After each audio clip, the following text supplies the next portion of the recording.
Hi friends, ये भिडटी हूँ 26 जनवरी से दिन आम सका 6टार रामचंडी मंदिर जावाई रेडी हेलु। ये मंदिरटी ब्रह्मपुर ठारू 30 किलोमीटर दूर में, छत्रपुर ठारू 7 ରୁ 8 किलोमीटर दूर में एवं माँ तारातारिणी मंदिर ठारू 20 किलोमीटर दूर में अवस्थित। कहुए जे जगज्जननी कृपामयी माँ रामचंडी एठारे त्रिशक्ति रूप में विराजमान करिसेंते। माँ दुर्गा, माँ काली, देवी सरस्वती रूप में एठी भक्त मानक दर्शन दौरान।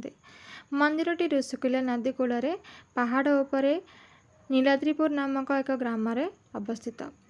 पुरातन किंवदंती अनुसार मर्यादा पुरुषोत्तम श्री रामचंद्र जितेबाला 14 वर्ष वनवास जाते सेतेबाला श्री रामचंद्र ऋषिकुल्या नदी कूल भ्रमण करते आउ एठारे से माँ रामचंडी को स्थापना करते।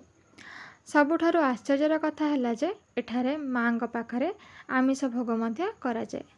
नवरात्रि समय माँ को दर्शन करने भक्तों बहुत भीड़ लगी था। आम से पहुँचला बेले 7 अधे हो जाता से माँ को दर्शन करूँ। तापर माँ को आरती प्रस्तुत जाता कुछ समय वेट कलु माँ को